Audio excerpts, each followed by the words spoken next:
how is the budget 2021-22 is going to be like? What is it going to give to different sectors of the economy, segments of the population, employed class, other middle classes, businesses, poor, and the like. The moment we say the budget, it is the government's revenue and expenditure estimates for the year. So the revenue or the income of the government, what are the trends? The economy as a whole is in a bad shape. The gross domestic product of the country is not growing in positive terms. It is minus 7.7%. But still, that is considered to be not very bad today, because during the first quarter of the year, the gross domestic product declined by 23.9%, negative growth. And then also, the International Monetary Fund said the India's gross domestic product for the current year 2020-21 would be 10.3%, and the World Bank said it would be 9.6%.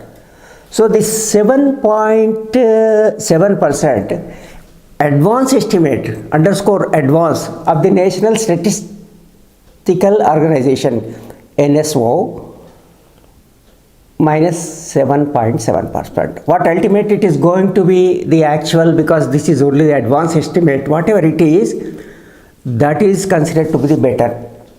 The better is minus 7.7%.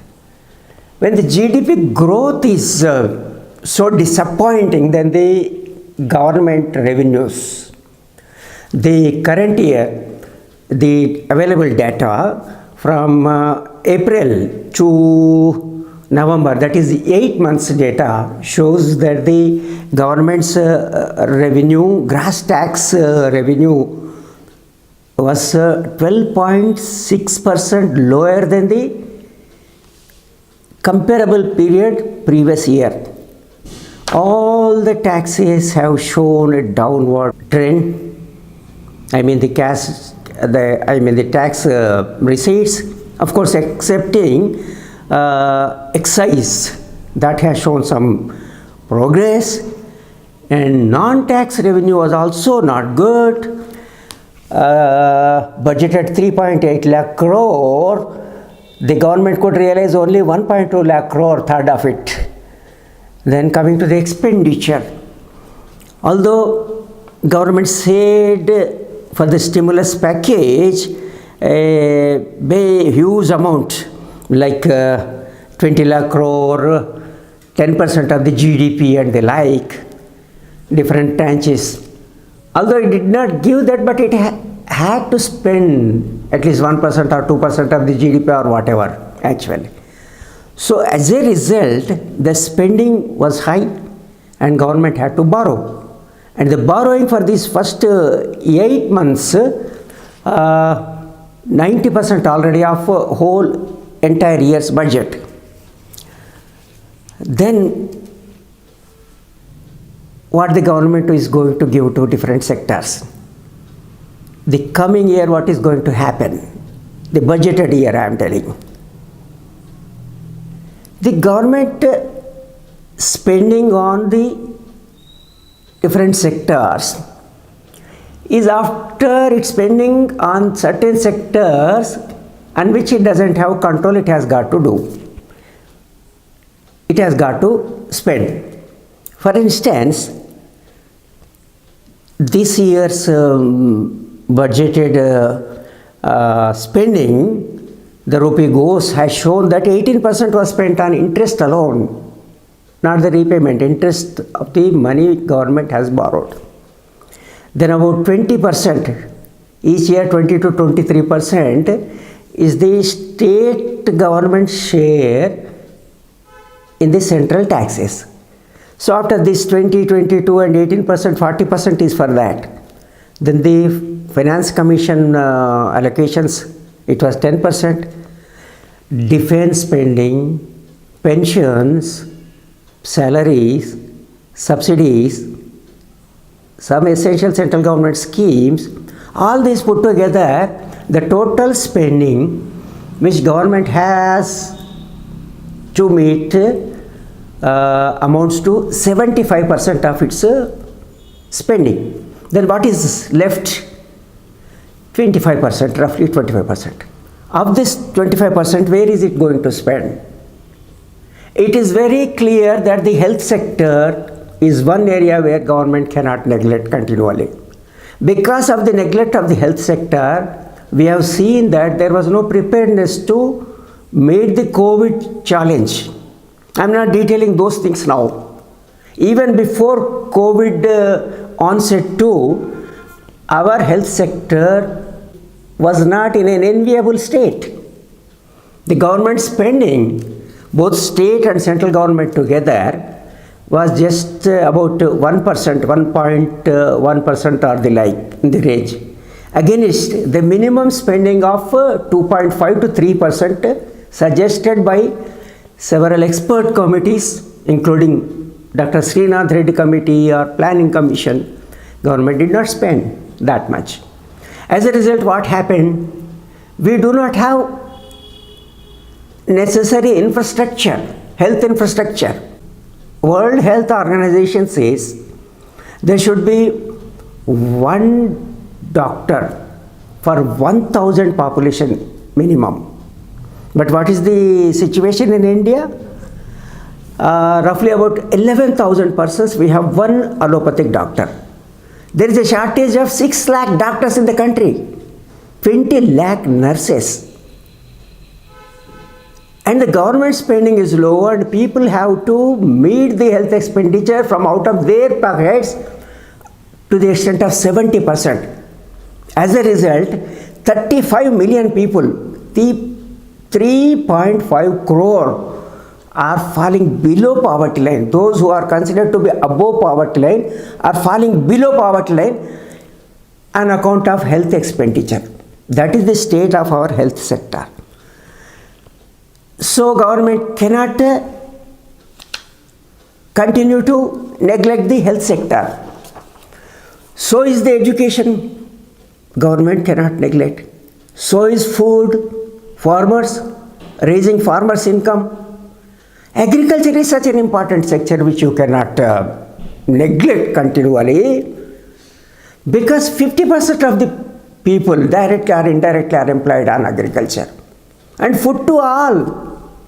So on both the counts, employment security and food security, we cannot afford to continually ignore agriculture. Then what the government is going to do and what are the expectations? Government is concerned more with the fiscal deficit. It has conditions imposed on itself through legislative mechanism as not to cross the Lakshman Rekha, that the spending should be 3.5% or some percentage of the gross domestic product. As a result, government is not able to spend. Even the budget after the budget, if you look at the budget documents from 2009-10, the government's budget spending as a percentage of GDP was around 18%. Now 2020-21, it is 13%. So 5 percentage point dwindling expenditure, public expenditure. So where from the governments are going to spend if the public spending as a whole is coming down over the years? So now situation is different. Even the big countries who follow neoliberal policies, which policies our government emulates, are spending 20%, 23% out of equal to their GDP to meet the challenges of pandemic. They are crossing 13-14% of fiscal deficit. But we are sticking to our own fiscal deficit. So with this view, the idea is to curtail the expenditure and somehow raise the revenue in such a way as not to hurt the very rich. We see in the media reports that government is going to raise the cesses to prop up the health sector, defense and other essential expenditures. If government levies cess, what would happen? It need not give a share to the state governments out of the cess. That's why after 14th Finance Commission, the proportion of cess and surcharges in the total government taxes has been increasing. When 14th Finance Commission said the state's share should be 42% against the existing before that 32%. Then the government to evade this, in 2013 the share of cess and surcharges was 8.9%. By 2019 it has gone up to 15.29%. And 2020 revised estimate 15.6%. To evade this.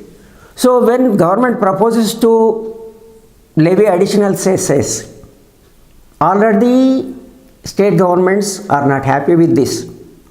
In fact, the Telangana state government and Tamil Nadu state government objected to the government. Not objected to the government for levying the cesses, but they wanted a share in cess also. That should also be a divisible pool. It should be treated as basic tax and they too should get the share. And government, what it is going to do, what is likely, looks likely, privatization, disinvestment, privatization of public sector to meet the budget deficits. Whatever it is finally going to, has to look at the health sector and as I said already, education and agriculture, and also give some relief to the middle classes. Because lack of employment, sluggishness in the economy, to prop up the demand, the income should be increased, employment should increase, and also some relief in terms of tax relief to poorer segments, middle classes and lower. So these are the requirements. Not that government does not know this, but it's compulsion of the ghost of fiscal deficit. What finally the government is going to do while meeting these challenges, which it cannot just ignore, is to be seen only on 1st February when Ms. Nirmala Sitharaman, Finance Minister, is going to present her budget. Thank you for watching this video, and I thank you if you have subscribed already to this channel. If not, please do subscribe now. It is free. Please click on that subscribe button below this video. After that, please also click on the bell icon alongside to get the notifications as and when I upload a fresh video to my channel. Thank you.